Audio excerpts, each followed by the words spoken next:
says President Joe Biden on one of the sides. Oh, is this president? Oh, I see it right here. Oh, right there. All right, Karine, thank you for being here. We will be right back. Karine Jean-Pierre.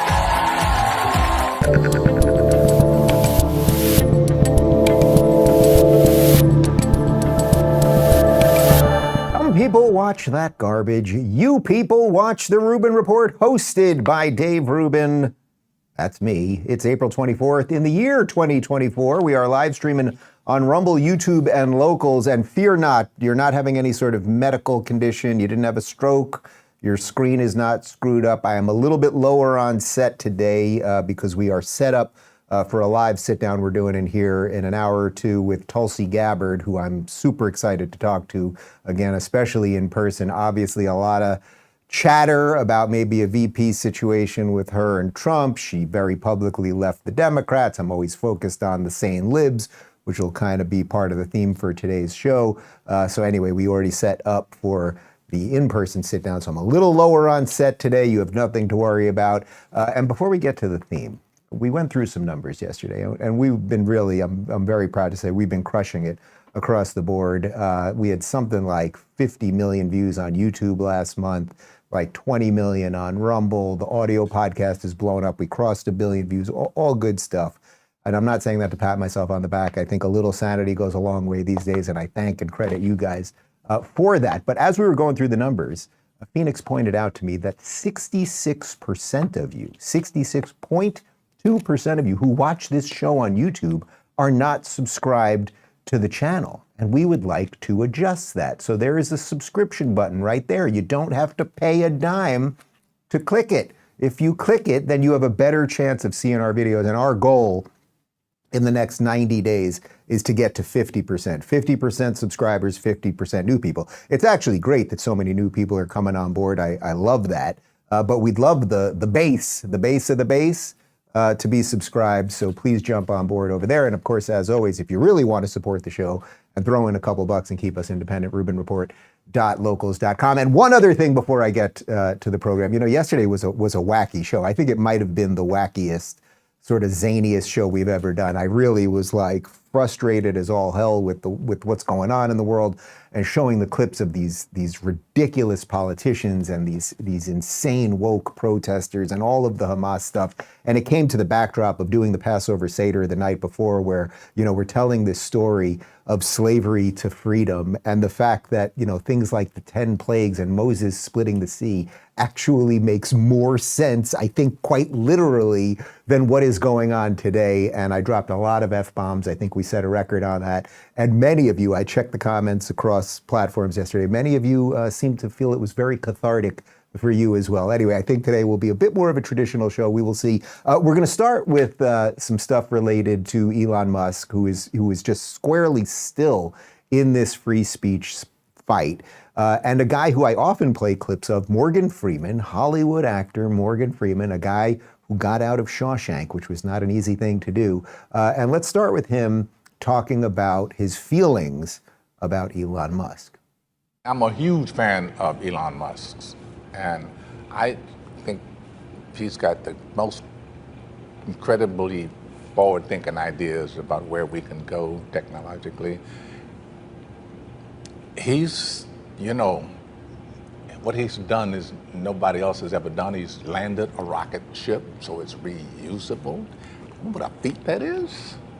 Now we're taking off, we're going to be going to Mars, delivering stuff to people who are going to be settling there, just like they settled the Old West, and bringing those ships back and landing them.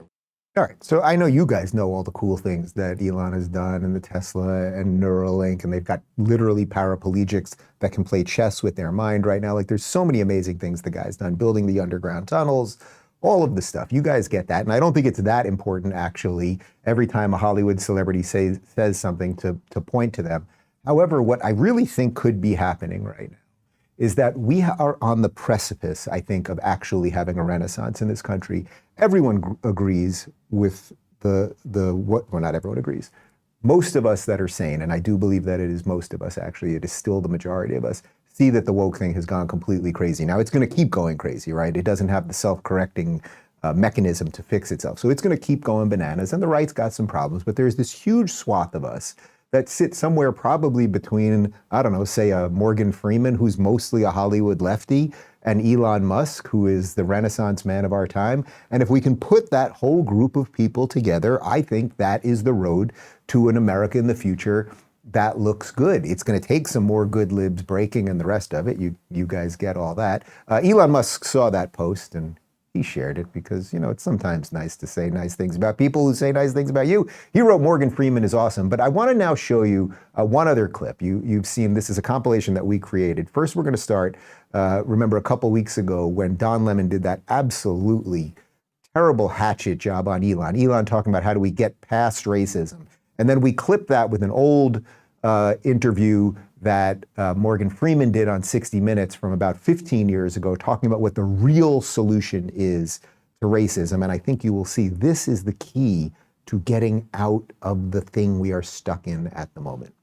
What future do we want? Is this something we want to make part of our constant dialogue forever? Or do we want to say, like, let's just move on and treat everyone,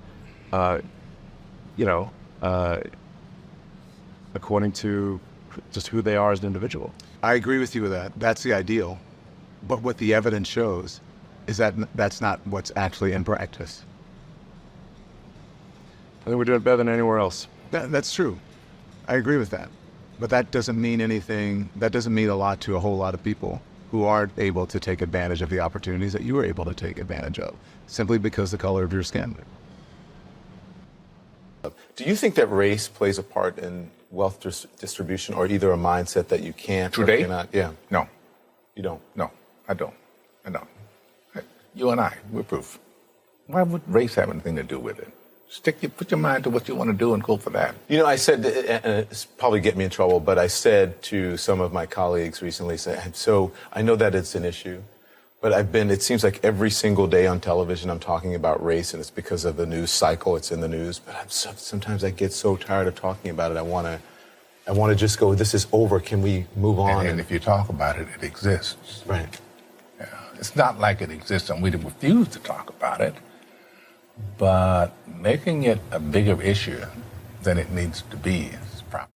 Quick correction, I said that the second portion of that was Morgan Freeman on 60 Minutes. That was the famous one with Mike Wallace that we've shown you guys a couple times. But he's making the same point to Don Lemon's face right there. So the question really is what happened to Don Lemon, where, 7, 8 years ago in that interview with Morgan Freeman, he understood the obsession with race and why we have to get over it, and that his career and Morgan Freeman's career and lives are an example of how anyone can do anything in this country. How Lemon has now taken the reverse position because the system doesn't need him anymore, but Morgan Freeman is still telling the truth. And I want to create the conditions so that the Morgan Freemans and yes, those Bill Mahrs and all of the rest can start voting the right way. That is the wide swath thing. We're going to talk more about that on the other side, as well as what the machine is doing to Elon Musk right now, because he's fighting for our ability to have free speech online. But first, let me talk to you guys about the contagion kit. Guys, the U.S. government has collaborated with the Chinese scientists again on a project aiming at making certain strains of avian flu more infectious and more deadly. And eyes are on the University of Wisconsin while they run gain-of-function research on this bird flu strain. Sound familiar? So what do you think happens next? Someone gets infected with bird flu, of course, and then shockingly, scientists begin saying that this particular bird flu strain could be 100 times worse than COVID. So how long until forced masks, forced lockdowns, and forced vaccinations? Is this all to usher in the WHO's new pandemic treaty? We can speculate all day long, but what we do know is that the medical tyrants are far from done with us. Do you have what your family needs this time around? Ivermectin, HCQ. What about Tamiflu or a nebulizer? Most doctors still won't even consider prescribing these, but we've got you covered. Keep listening. Americans are waking up and understanding that now more than ever, we need these life-saving medications on hand. The only one of its kind, the prescription emergency kit from the Wellness Company, provides you with a carefully selected assortment of effective medications for bird flu, COVID-19, and other respiratory illnesses. Ivermectin, HCQ, as I said, Z-Pak, Tamiflu, Budesine, along with a nebulizer so you can rest easy knowing that you have emergency meds on hand, along with a guidebook for safe use, backed by research from experts like Dr. Peter McCullough and Dr. Harvey Risch. The wellness company's Contagion Emergency Kit is a must-have. Every American should have at least one of these kits in their home. Avoid the chaos, wait times, and price of the hospital and have exactly what you need for as low as the cost of a single doctor's visit. Go to twc.health/Rubin and grab your Contagion Emergency Kit right now. That's twc.health/Rubin. Use code Rubin to save you $30 at checkout. Kits are available only in the US of A. So why is it that I always play these clips of that very famous African-American Elon Musk? Yes, he is African-American from South Africa. Well, it's not because he's done some really cool stuff with Tesla, and it's not because he's done some really cool stuff with, I don't know, going to Mars or building those underground railroads or Neuralink or anything else. The main reason is because he bought X, thus ushered in, dare I say, a new renaissance of free speech online, because all of the forces that be and all of big tech was working against us to stifle free speech. The guy throws $44 billion down on a company purging money with a whole bunch of activists working there, connections with the government, to now be in the fight, treated horribly by the media and everything else. And it just absolutely continues. Check this out. This is a video from Sky News, an interview with the Australian Prime Minister Anthony Albanese going after Elon because Elon isn't censoring enough. I want to ask you about Elon Musk. He's mocked you this morning for choosing censorship and propaganda over free speech and truth. What's your response to that? Well, this is a bloke who's chosen ego and showing violence over common sense. I think that Australians will shake their head when they think that this billionaire is prepared to go to court fighting for the right to sow division and to show violent videos, which are very distressing. He is in social media, but he has a social responsibility in order to have that social licence. And what has occurred here is that the E-Safety Commissioner has made very sensible suggestions.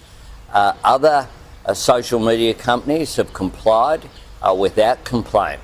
But this bloke thinks he's above the Australian law, that he's above common decency. What happens if the vision in question here isn't taken down?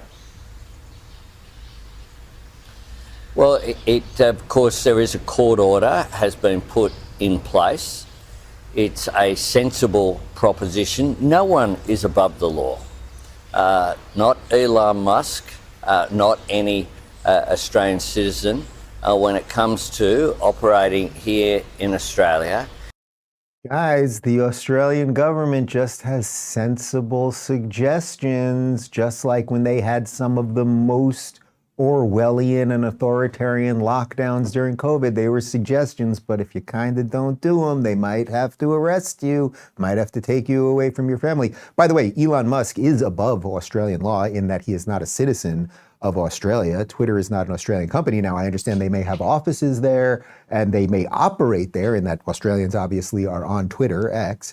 But Elon is in this fight and he is ready to continue this fight. We'll show you how in just a moment. But it's interesting because, you know, if it wasn't for Twitter showing us some of the violence that has occurred over these last 6 months, largely it would have been censored. It's important that people see, say, the horrific acts of October 7th, so people know that it's real, right? We have, with all the video evidence of it, people still question whether it was real or not, right? So would it just be better if the powers that be wouldn't let us see certain things for our own good? Or could we see things and choose whether we want to watch them or share them or anything else? Anyway, Elon caught wind of what the Australian Prime Minister said, and he put up a fantastic meme. I mean, this says it right here. He says, "Don't take my word for it, just ask the Australian Prime Minister." And you can see this young boy, and he's got a path. He's got a which way do you want to go? And one way is free speech. That's what the Australian Prime Minister doesn't want, because he wants to protect you. He wants his sensible suggestions,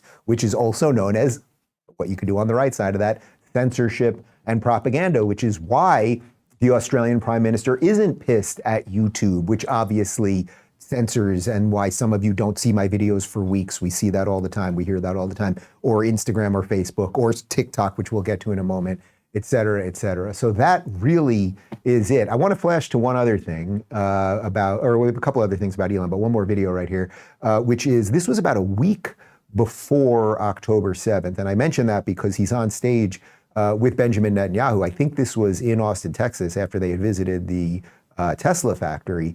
And here they are talking about how history is won. And I think you will see where we are going with this. You know, like there's an old saying, like history is written by the victors. It's like, well, yes, but not if your enemies are still alive, have a lot of time on their hands to edit Wikipedia. History is written by the people who can harness the most editors. Yeah, I mean, you know, whoever the loser has just got a lot of time on their hands, and you know, it's just, what are they going to do? Edit Wikipedia, and literally. You know, it's funny, but it really is true. So in the old days, if you won a war, you could write history about the war, right? And we can all debate whether that was good or that gave us the truest version of history, et cetera, et cetera.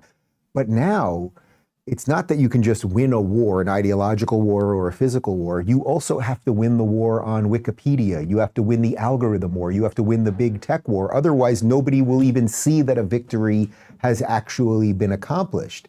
I want to show you another piece. Elon tweeted this out as well. We're going very heavy on Elon today. He put up this graph. This is really wild, talking about how the woke mind virus takes over legacy media. So what you're seeing on that graph are mentions of the word racist, racists, and racism in the New York Times, Los Angeles Times, Washington Post, and Wall Street Journal. So this is legacy media, and it starts at 1970, and then basically till about 2010, little variants up and down. Okay, racist, racism, and racist. A little bit mentioned here or there. Maybe little things happened here and there. You can see a little bit of a spike in what appears to be right after 1990, because the O.J. Simpson thing was around 1994. But then look what happens right around starting in 2010, when the woke thing really started bursting forth. There has been an unbelievable explosion in those terms. Now, is that because we are really more racist now? Is there more racism in America? There might be, because the woke people are trying to actually turn people into racists. Or is it because the legacy media use this to manipulate us and unearth this thing that we now see burst forth on our college campuses? My friend and brilliant professor from Concordia University in Canada, although I really want him to move to the free state of Florida, Gad Saad, he had a great tweet on this. He said, "For many years now, I have warned that the path that the West is taking will result in civil war. It might take 5 years, 50 years, or 100 years, but it is inevitable. The West could have repeatedly resolved these issues peacefully, but it refuses to autocorrect from its path of civilizational suicide. Many Western men who are currently asleep at the wheel will wake up and realize that they don't like being pushed around in their homelands. They don't like their women attacked. They don't like their freedoms curtailed. They don't like their faiths disrespected. Once this happens, prepare for some gargantuan ugliness. Those who think that they are gaining inroads in the West will soon find out that not all Western men are invertebrate castrati. Save this tweet and never forget who warned you." And doesn't it kind of feel like we're getting there? When you have chants for genocide at our elite universities and Jewish students can't show up, and we have told an entire generation that their genitals have nothing to do with their gender, and all of the confusion, and that America is not good. You do that, and over years and years and years, you get it to a point where then good people are going to wake up, and then we could end up in that civil war situation. By the way, Gad Saad knows a little something about civil war, having grown up in Lebanon, and he fled Lebanon during the civil war. His parents were kidnapped by Palestinian terrorists. It's an absolutely insane story that he has written about. You can check, I think, one of our first interviews. You can find that. The story all about that is just wild. So anyway, let's connect this, that stark warning that Gad Saad is offering right there. Let's connect this with what's going on at Columbia University, which has basically become ground zero for the Hamas-led lunacy at our universities. There is a Jewish professor who is a lefty. This guy has been a lefty his entire life. I think he marched with BLM. So yes, they eat their own. He now has been barred entry at Columbia because the administration is saying they can't protect him. Check this out. This is it happening in real time. This is absolutely wild. Media in, is the university keeping the media out? This is the COO of the university. Are we not letting the media in? What? Can you back up, please? My card has been deactivated? Why? Can you back up, please? Wait. Everybody, my card has been deactivated. This is Cass Holloway, the COO. This is Gerald Lewis. They were in the meeting where I asked them if Hamas is a terror organization, and they couldn't say that it is a terrorist organization. Why? I'm a professor. Why can I? Shai, No. Speak out loud so the media. Shai, we are willing to take you to the math lawn. No, I am a professor here. We have a right. Wait, everybody quiet. I am a professor here. I have every right to be everywhere on campus. You cannot let people that support Hamas on campus and me, a professor, not go on campus. Let me in now. Let us in. No. Everybody silence. Everybody. Over here we got the COO of Columbia University, Mr. Cass Holloway. Wait, no. They have deactivated my card. They are not letting me on campus because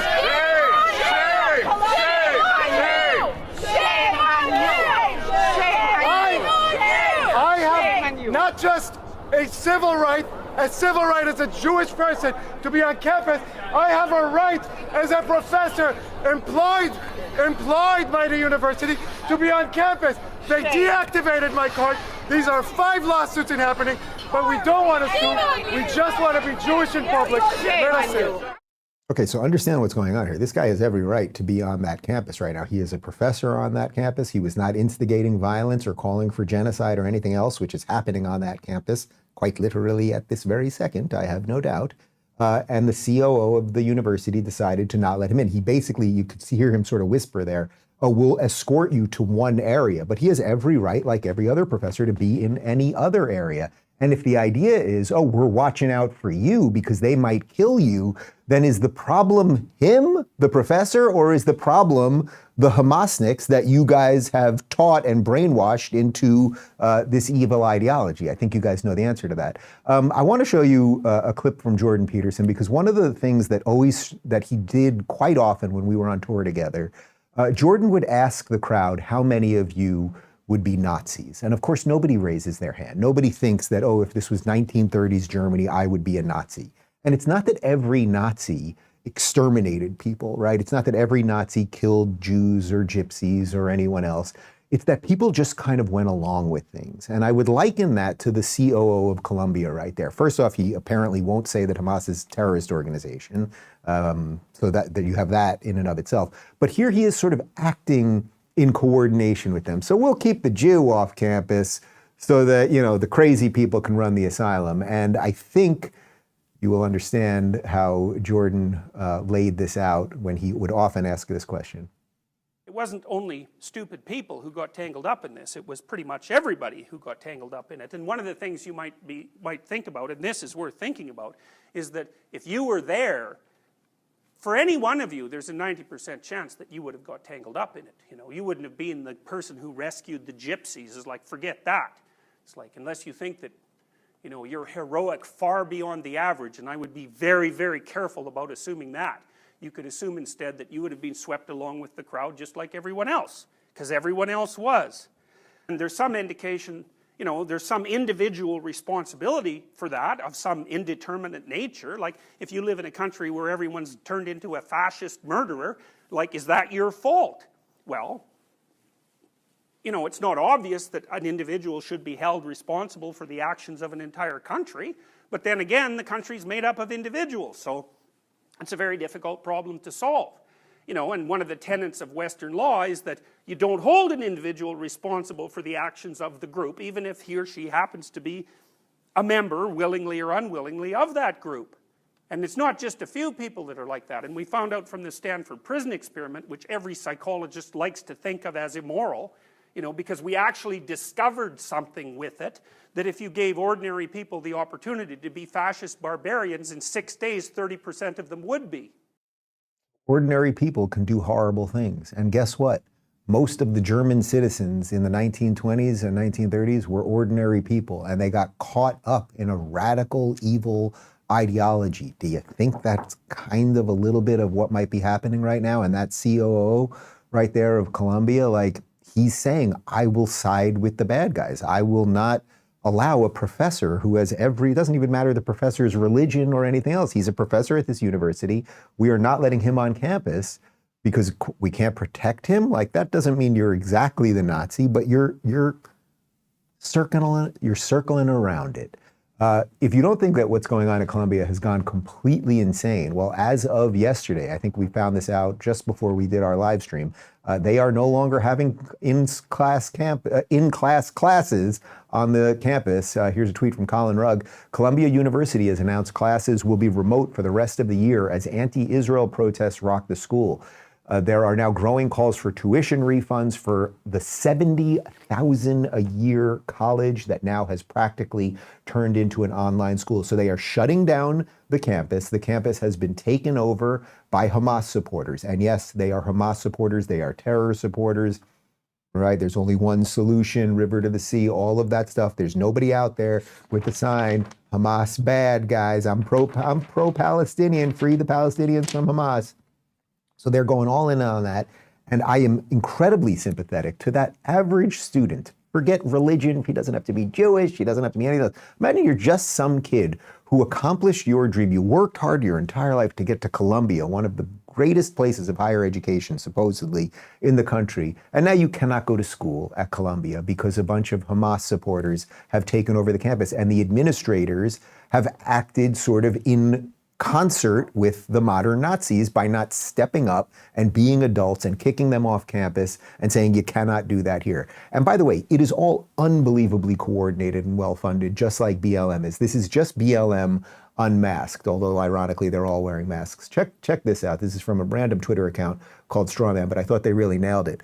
REI, I'd like to order 400 Coleman Skydome two-person tents. Yes, you can charge it to the grassroots, totally spontaneous movement to liberate Palestine, 11 Yahweh Sin Yahweh, Doha, Qatar. And if what you're looking at there, for those of you on the audio podcast, all of the tents that they have, these are REI, right? These are expensive tents. How is it that they all have the same tent? They all have the same equipment. They are being handed pieces of paper that tell them how to not be arrested or how to link arms with people so that they can stop other people from getting onto campus. This is a coordinated movement that is well-funded, that is offering material support, in essence, at this point, to Hamas. I want to show you a great video of my friend Megyn Kelly, mincing no words as always, when she found out that Columbia was canceling in-person classes. In-person classes. The gates to Harvard Yard have been closed. And at NYU, an encampment swelled to hundreds of protesters. أشهد أن لا إله إلا الله أشهد أن لا إله إلا الله. The school says it warned the crowd to leave, then called in the cops after the university said it learned of reports of, quote, intimidating chants and several anti-Semitic incidents. Shortly after 8:30 p.m., officers began making arrests. Watch. It's total chaos as people try to keep their little tents that they've set up around themselves. The cops try to instill order, and they're throwing things at cops. Okay. So they have closed the campus. There will be no classes there. They have acquiesced to the mob. It will now get worse. And not only will it get worse, it will now be replicated on other college campuses, right? Because I always play that video to you guys of Jordan Peterson on Joe Rogan where he talks about the test. If you want to push people, you don't push them all overnight, right? You push, you see how they react. You push again, you see how they react. You push again and see how they react. And what we have seen so far as it pertains to these protests is you can push, meaning they can push and they can call for genocide and everything else. And what will happen? Well, they'll bar professors from the university. They will make sure that Jewish students aren't safe at the university. They will literally close the campus. So you can push them and they sort of like to be pushed. And if you don't think, if hearing the Muslim prayers and everything, like, isn't that bizarre that this somehow the Queers for Palestine are chanting Muslim prayers? Like, this does not end well for you idiots. But if you are not concerned about where this all might be headed, I think we can connect this to something else that's going on in this country, because we have also allowed 7 million illegals into this country. We don't know how many people at these rallies are even legal citizens. We don't know how many of them are students of Columbia. They're all masked and everything else. And then this came out. This is from Tom Winter, who is, I suppose, a journalist at NBC. We are increasingly concerned about the potential for some kind of coordinated attack here on the homeland, which may not be that different from what you saw against the concert hall in Russia a few weeks ago from ISIS-K, FBI Director Christopher Wray says. So that's what they're telling us. The FBI is now concerned that we might get some mass terrorism here. And you could definitely connect this to Gad Saad's tweet earlier. It's obviously on the way. Whether it's the illegals that have come here that maybe are sympathetic with Hamas, or whether it's one of these genderqueer, brain-damaged Hamasniks who will do something for the cause or whatever else, it seems like it is here. And then the question is, what will we all do? What will we all do? And I mean, you personally watching this, how will you change behaviors in your life, decide how you're going to protect your family and everything else? Like, that's part of it. But it's also, where are you going to live? What schools you're going to send your kids to, et cetera, et cetera. And speaking of schools that you're going to send your kids to, this is actually a bit of a white pill moment on some of this. This is from Jacob Wheeler. Breaking: Brandeis University extends the transfer application deadline to May 31st as anti-Semitism accelerates on college campuses. Students elsewhere should know we welcome all Jews and students from every background who seek an excellent undergraduate education at an environment striving to be free of harassment and Jew hatred to apply, the school said. Look, you guys know my policy on this. I don't think a college education is necessary. I think you get an apprenticeship. We just hired 2 new interns yesterday that we pay, by the way, for our interns. I think there's all sorts of ways that you can get the proper experience for a good career and a purposeful life without going to college. I think there's some benefits of college, and it would be nice if colleges taught you, how to think instead of what to think, and it's good to get away from your folks for a little bit and all of that stuff. But if the Hamas people have taken over Columbia and they've taken over NYU, and we know that this will be replicated at Berkeley and a whole bunch of other schools, anyone that's watching this that owns a business, you got to make sure you're never going to hire anyone that goes to those schools. Like, okay, you can have those places. Like, Columbia can't be fixed now. It's like saying, can San Francisco be fixed? There are 30,000 fentanyl-laced zombies there, thanks to Gavin Newsom. It can't really be fixed, at least not anytime soon. So congratulations. Now, Columbia, I don't know how many undergrads you have, but however many Hamas people are there, they've now infected the entire university to the point that it is, in effect, it is now closed. So let them have that, and good for Brandeis. And then what's going to happen is, in a couple of years, there's going to be people at major corporations who are looking to hire the right people, and they're going to look at resumes, and they're going to be like, well, let's see, this person went to Columbia. Oh, they were a volunteer at the Queers for Palestine parade. That's very interesting. Oh, they slept in a tent for 3 nights and talked about how they wanted to kill all the Jews. Well, that's something. Okay. And let me look at this one. Oh, this guy went to Brandeis, and he actually learned an education, and he volunteered properly. And you see, and that is how we will beat these people, by building new things. I want to connect this more largely to what's going on social media as it pertains to all of this, because every now and again, once in a while, I suppose, at the televised mental institution known as MSNBC, somebody comes on there and says something sane. They had NYU professor Scott Galloway on. Now, Scott Galloway, he is a liberal. He is a lefty for most of his life. I believe he still considers himself a liberal. Yes, I'm getting a head nod from Phoenix. He is still a liberal. But here he is talking about how China has done so much of the destruction when it comes to our youth's brains. And I do think there is a double standard. I walked by NYU last night. What I saw was peaceful protest. But I can tell you, if I went into the NYU square with a white hood on and said, lynch the blacks or burn the gays, my ID would be shut off by that night. And I would never work in academia again. There would be no need for the words context or nuance. I wouldn't be protected by terms like First Amendment or free speech. I would be out of the world of academia. It seems like we have a double standard when it comes to hate speech, as long as it's against Jews. Why is there still that double standard?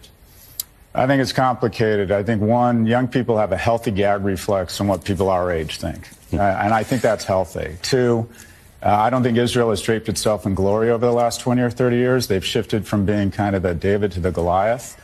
I also think that incorrectly students on campus conflate the civil rights movement with what is going on in Palestine and have digressed, unfortunately, because of an orthodoxy promoted by me and my colleagues that there are oppressors and oppressed, and the easiest way to identify oppressors is how white and how rich they are, or fairly or unfairly. Israel is seen as ground zero for whiteness and how wealthy they are. And then what might sound paranoid but doesn't mean I'm wrong. I think we are being manipulated, specifically youth, who their frame for the world is TikTok.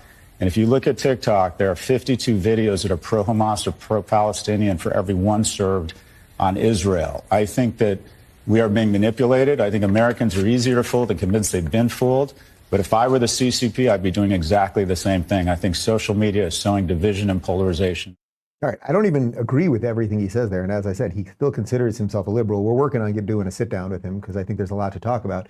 But the main part I wanted to talk about there was what he's saying at the end, that for every one pro-Israel video that there is on TikTok, there's 52, in effect, pro-Hamas videos. That is how over time they break brains, because we know that for the last 5 years or so, since TikTok has become just sort of the ubiquitous app for young people, this is how they've confused so many kids about their gender. So if you were China and you really wanted to be the one world power, you wanted to take out America, wouldn't it be pretty damn good for a couple of years, sow a lot of confusion in kids' brains about their gender, then make them think that somehow Israel's really bad and the terrorists, Hamas, are the good guys, and that somehow by Israel being bad, that also means that America's bad.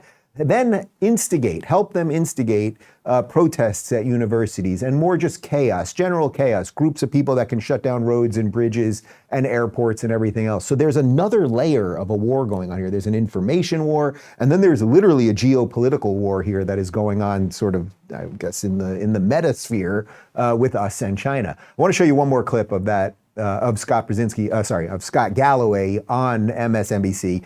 Here he is absolutely demolishing Mika Brzezinski, who is the wife of Joe Scarborough. And, well, just watch this. One of my pet peeves seems to be one of your pet peeves, and that is, 2 million people have been killed in the Sudan civil war. I haven't seen a protest at NYU for that. Assad killed 500 Arabs. I didn't see colleges burned down. 500,000 Arabs killed by Assad. Saddam Hussein killed over 1 million Muslims in wars. I gassed them. I didn't see protests there. And yet your school is shut down right now because Israel is responding to the worst attack against Jews worldwide since the Holocaust. Help us sort through that. And we can debate that response. I don't know algebra, but I'm pretty good at the common denominators here and why there's no common denominators in all of these. It's just that it's Jews defending their homeland. Because if you look at the numbers, even with American wars, they don't add up. Well, first off, good to be with you. And I especially appreciate your leadership on this issue. I'll give you some more numbers. 2,200 American servicemen killed at Pearl Harbor. We go on to kill 3.5 million Japanese, including 100,000 in one night. 2,800 Americans in 9/11. We go on to kill 400,000 people in Afghanistan and Iraq. We weren't accused of genocide. You had, if Mexico had elected a jihadist cartel to run their country, and then they incurred into Texas, and on a per capita basis killed 35,000 people, or the population of the University of Texas, and on the way back took the freshman class at SMU hostage and hid them under tunnels, what would we do? It'd be the great Sonora radioactive parking lot. But Jews are not allowed, and Israel is not allowed to prosecute a war. And they are prosecuting a war more humanely than we have done. The ratio of combatants to civilians is, of civilian death to combatant mortality is lower than it was in Mosul, lower than it was in Japan, lower than it was in Germany. So there's just a different standard for Jews in Israel when it comes to prosecuting a war. They're allowed to fight back to a truce, but unlike America or any other Western nation that has attacked this viciously, they're not allowed to win a war. It's a double standard. Man, Galloway is really good, right? Like, that's really good, the way he can elucidate the truth out of this. By the way, it's not to defend every decision that America's ever made, and was after 9/11 going to Iraq a mistake? I mean, it largely was, right? We killed an awful lot of people. Saddam, as he said, or as Joe said before, killed 1 million Muslims. Nobody seemed to care about that.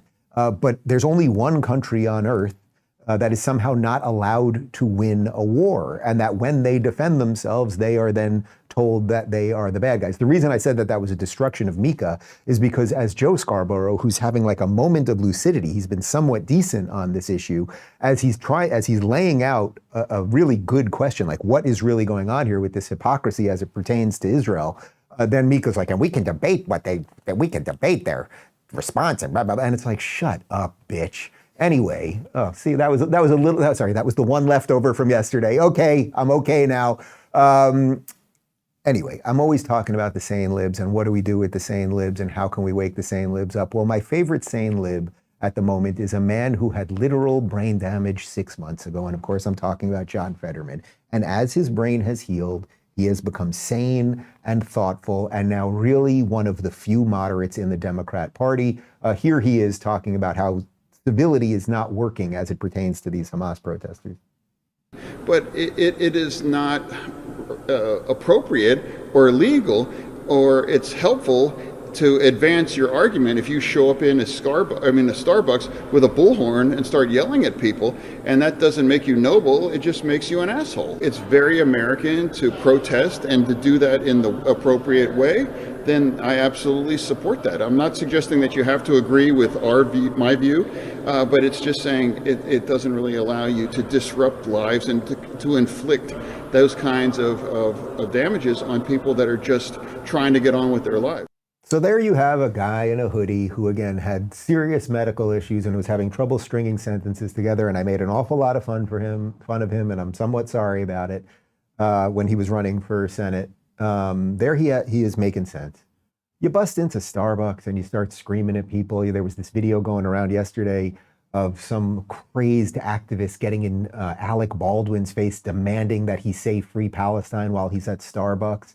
And it's like, man, you made Alec Baldwin look good, right? Like, that is not easy to do, but these people will not stop. And what they're doing, the real reason I'm showing you that clip is they are destroying any ability for us to have civility with one another. If every time you walk into Starbucks, you're going to be yelled at by a Hamasnik, or when you walk onto a college campus, there's going to be another protester going to be yelling at people, or Muslim call to prayer or anything else, like it, over time, it will degrade a society to the point where Gad Saad from that tweet moments ago will be completely right. You will have pushed people just way too far, and then wait to see what happens after that. Anyway, I've got a tweet here from John Fetterman about the radicalism of the Democrats because he has become one of the sane ones. He's quoting a New York Times story called How the Squad and Like-Minded Progressives Have Changed Their Party.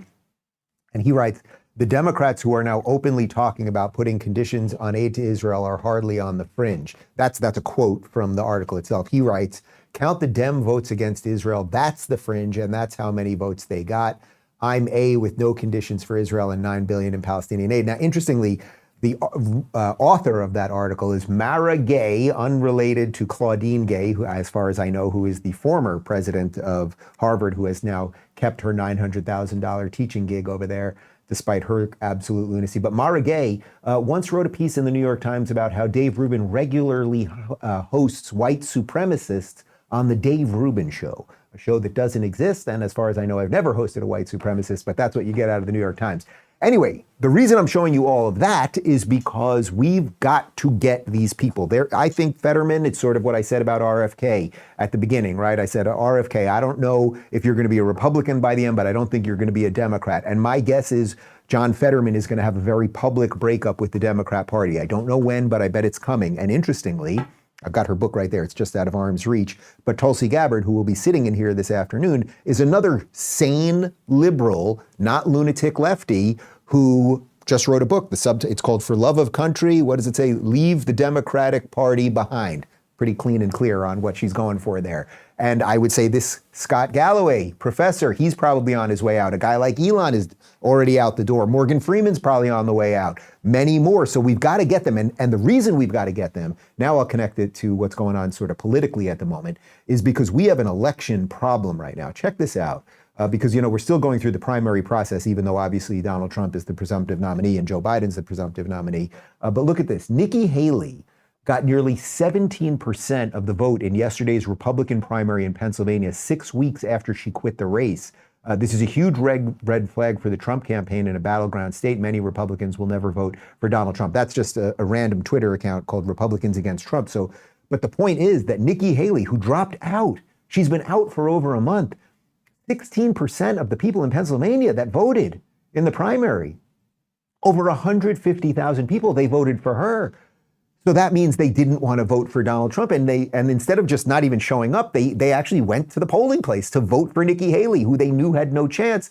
That is a freaking red flag Republicans, and that is why I am so focused on widening the Republican thing as much as possible, even though I am by no stretch a traditional Republican. But we've got to capture these people, and I want to show you another guy that we must capture because he's been making a whole hell of a lot of sense, but seems to have some problems leaving the reservation. So Stephen A. Smith, ESPN guy, who's been waking up and he's doing some good work, and I'd love to sit down with him at some point. We played a clip of him from Fox a couple days ago. I think it was late last week, where he was talking about why black people will break to Trump, and why they are breaking to Trump, and why they've had it with the Democrats. Anyway, all hell broke loose because he said that. He never said that he himself was going to vote for Trump. He has never said that. All he said is there's reasons why black people are waking up.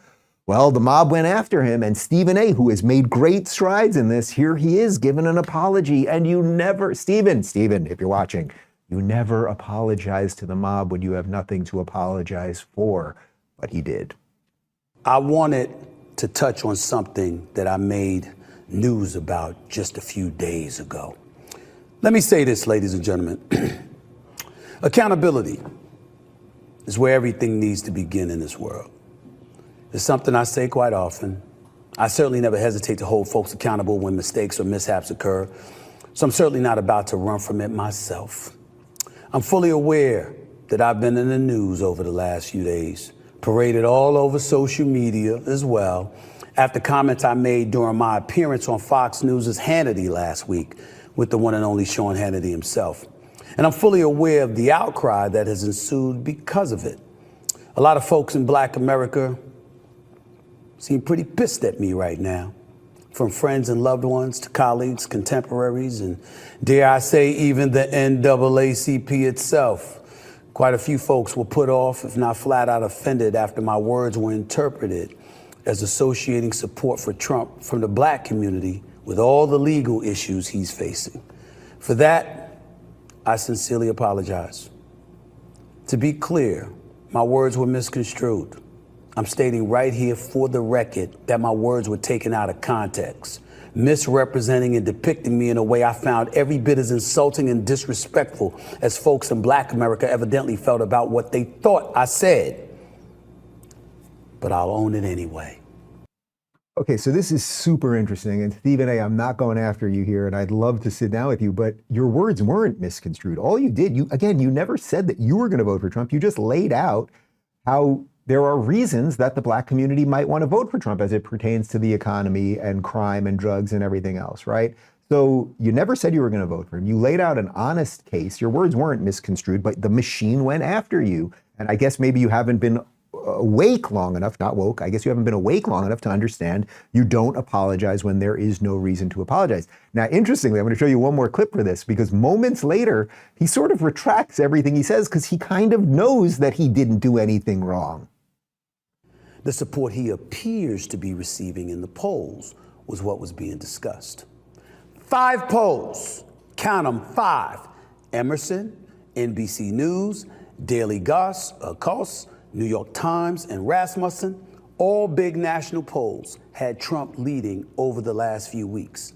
Plus, according to 538, recent local polls also put Trump ahead in battleground states. He's up 6 points in Michigan, Arizona, and Georgia each.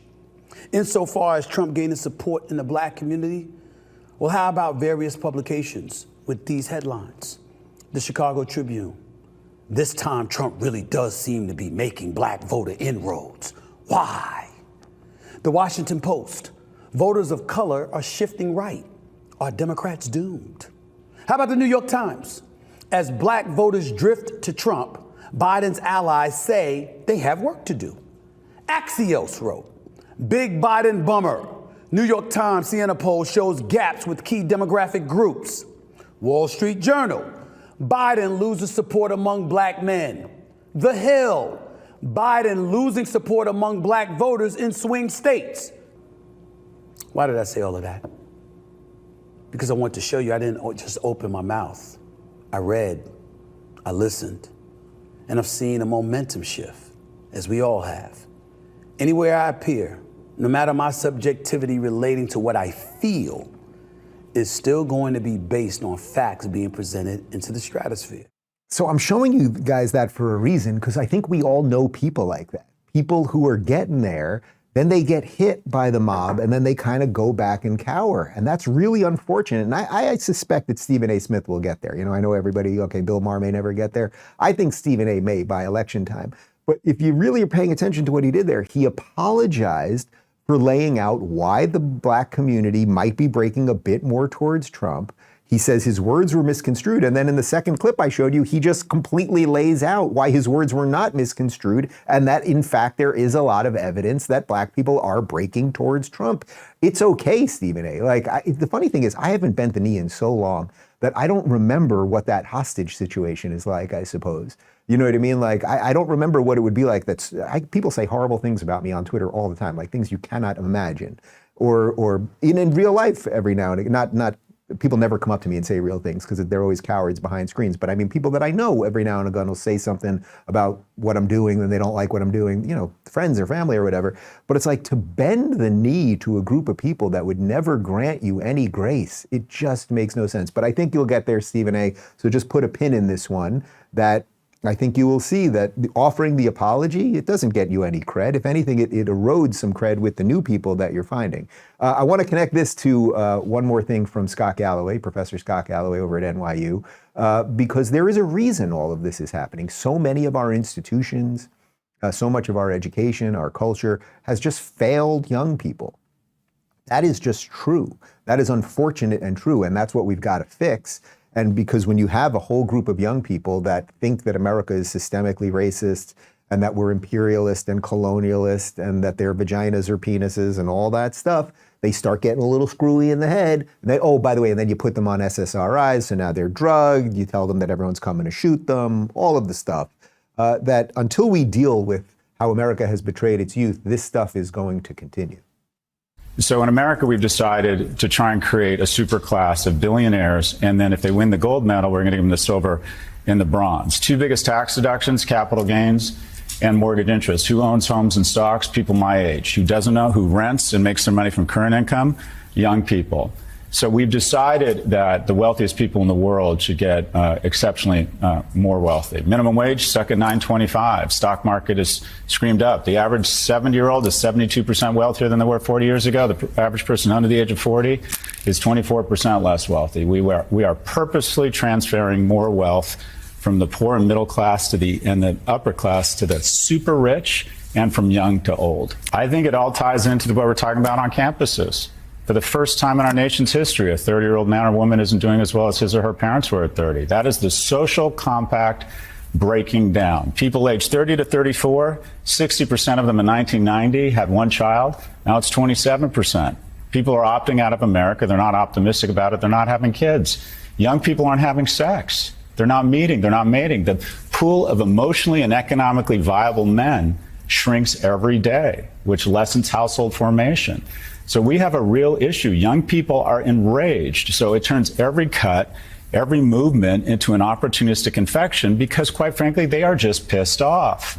They look up, they see wealth, exceptional wealth across my generation and people in certain industries, and they are really struggling. Their purchasing power is going down, and the incumbents create artificial scarcity on campus. We take pride in rejecting 90% of our applicants, so the incumbents who already have a degree see their degree go up in value. We get very concerned with housing and traffic once we own the housing. Housing permits are sequestered from young people. Housing prices have gone from $290 to $420 in the last 4 years. So a young person, a house, stocks that I don't own skyrocket in value. Let's have COVID relief and flush the markets and take assets way up, because if 1 million people dying would be bad, it would be tragic if I got less wealthy. And we're doing it on their credit card. Young people have every reason to be enraged, and every issue they see, they look up, they get angry, and they see someone doing better than them. And then every day it is speedballed in their face that they are failing, that they are not doing as well as everyone around them. We have lost the script.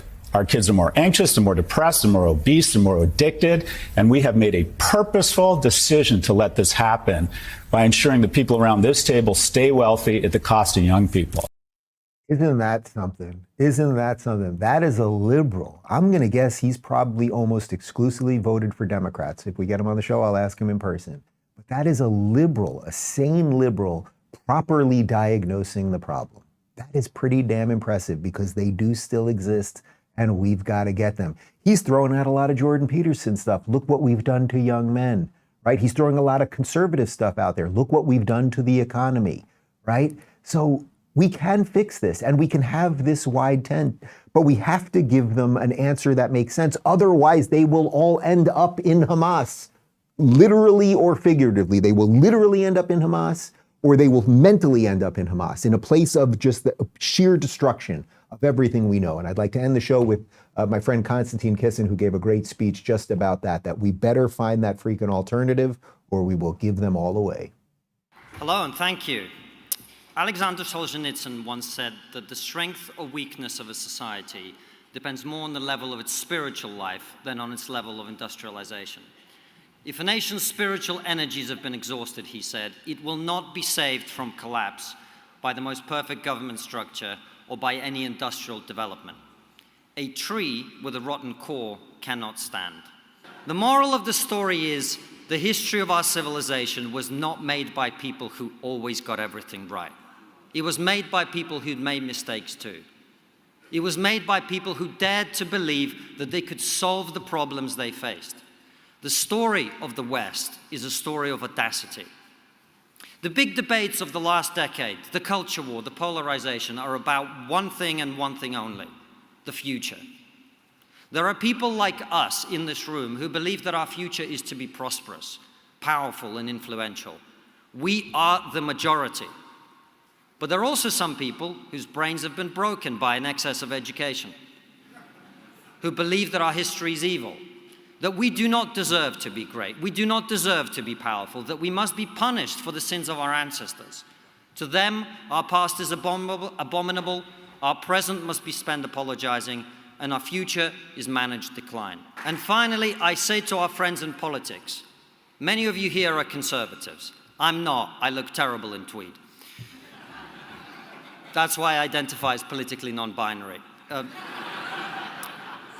But I can tell you conservatives something.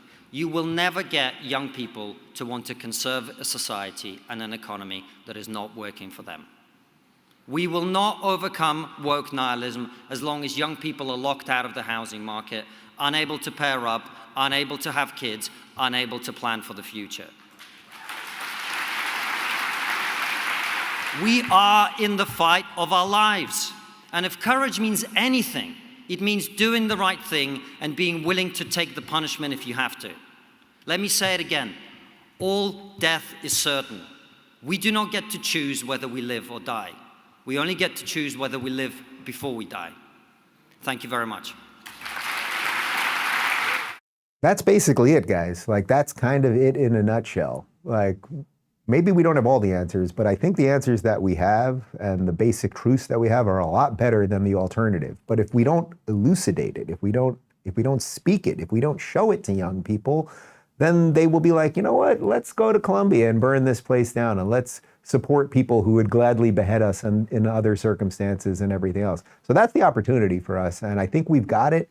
And I am going to keep widening that lane so that we can have that renaissance. Because we don't have to give it to the bad guys. We really don't. We really don't. I have to say, this was a hell of a comeback show after what happened yesterday, the emotional outburst. I should also note that part of the reason I think I was so nuts yesterday is I mentioned at the top of the show that I was so sore. I've been playing a ton of basketball and lifting again. My whole body hurt. I had this like crazy pain in my neck and my shoulder. And I was like in pain while I was doing the show. I had the most bananas massage yesterday. I had this guy come over who just put me basically into a pretzel for 90 minutes last night. I feel much better. And I think it all kind of fell into place. So there you go. Guys, part one of my interview with my good buddy Pete Boghossian is up right now. Full things on Locals, absolutely ad-free. We've got a post-game show in about 30 seconds. RubinReport.locals.com. People of the Internet is live at 1 p.m. And a secondary callback. If you have not subscribed, click that subscription button. It does not cost you a cent. It costs you 1 click. For the price of 1 click, you can save a baby. The choice is yours. Goodbye. Must do is continue to be vigilant and fighting for folks who have a right to be seen and their circumstances to be. What a stupid son of a bitch. Because we have the ability to actually alleviate the burdens that people are carrying that make it difficult for them to get through the day or the month. What the hell are you talking about? To have an impact on tomorrow, and we can't shortchange the significance of that. I don't know whether people realize how much of a burden this is. It's cruel. Come on, give me a break here. Out to be a model of the What's going on here? efficacy of I don't understand what the point you're trying to make. of a democracy to coexist with an economic strength and power. Why me, God? You can see this and aspire to this and reject autocracy. None of this is worth it. None of this is worth it. Glad we're having